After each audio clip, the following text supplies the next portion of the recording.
بودكاست مصر إيجابي بنرحب بيكم في حلقة جديدة.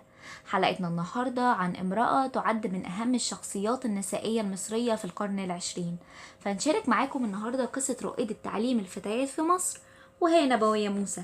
تعد نبوية موسى كاتبة ومفكرة وأديبة مصرية، وهي إحدى رائدات التعليم والعمل الاجتماعي خلال النصف الأول من القرن العشرين. ومش بس كده، دي كمان كانت من رائدات العمل الوطني وتحرير المرأة والحركات النسائية المصرية القرن الماضي، وكانت من رعاة الدكتورة سميرة موسى عالمة الذرة المصرية. وعن نشأتها، ولدت نبوية موسى محمد بدوية في 17 ديسمبر 1886 بقرية كفر الحكمة بندر الزقازيق محافظة الشرقية، وكان والدها ضابط بالجيش المصري، وبيمتلك في بلدته بمديرية الأيوبية منزل ريفي كبير وبضعة فدادين يؤجرها حين يعود لمقر عمله.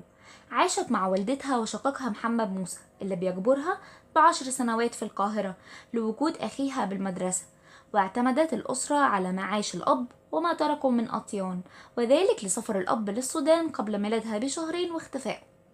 وفي طفولتها ساعدها شقيقها على تعلم القراءة والكتابة في المنزل، فتعلمت نبوية مبادئ القراءة والكتابة، وعلمت نفسها مبادئ الحساب، وعلمها أخوها اللغة الإنجليزية. ولما بلغت نبوية 13 من عمرها تطلعت لاستكمال تعليمها، غير أنها لم تجد أي مساندة من عائلتها عند اتخاذ هذا القرار. وجاء بعض ردود كبار العائلة النبوية صادمة، منها: عيب، مش أصول بنات العائلات سفور وقلة حياة. وقال لها عمها: البنت للغزل مش للخط. وبرغم معارضة أسرتها تقدمت للالتحاق بالمدرسة الثانية للبنات. ذهبت نبوية سرا إلى المدرسة متخفية في ملابس خادمة، ثم تقمصت دور أم بتسأل عن تعليم ابنتها، فقالوا لها أنه يجب تقديم طلب موقع بختم ولي الأمر، حيث سرقت ختم والدتها، وكما تقول في كتابها تاريخي بقلمي: لتقدم هي لنفسها بدلا من ولية أمرها. وباعت صورا من الذهب حتى تجعل المدرسة تقبل طلبها الذي جعلته بمصروفات. وكانت نبوية موسى من 20 الأوائل وسط 250 طالب في القصر المصري أغلبهم من الرجال. وفي هذا العام نجحت 4 فتيات فقط. ثم التحقت نبوية بالسنة الأولى في مدرسة معلمات الثانية، وحصلت على دبلوم المعلمات عام 1908 بعد أن قضت 2 تحت التمرين في التدريس. ثم عينت مدرسة لغة عربية في مدرسة عباس الأول الأميرية بمرتب 4 جنيهات مصرية.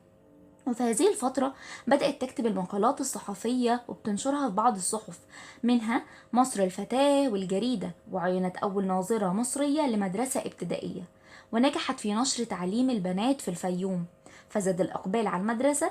وعندما افتتحت الجامعة الأهلية المصرية عام 1908 انتدبت مع ملك حفني ناصف ولبيبة هاشم لإلقاء محاضرات لتثقيف سيدات الطبقة الراقية، وكانت بتقوم بتدريس اللغة العربية للمعلمات الإنجليزيات. وفي عام 1910 تم ترشيحها لتكون ناظرة لمدرسة معلمات المنصورة، فتولت إدارتها واستطاعت أن تنهض بهذه المدرسة حتى فازت بالمركز الأول في امتحان كفاءة المعلمات الأولية.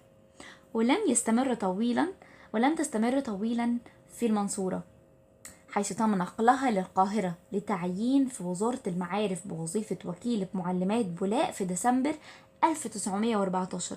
وتم ترقيتها بعد ذلك في العام 1916 ناظرة لمدرسة معلمات الورديان بالإسكندرية، وظلت في هذه الوظيفة حتى عام 1920.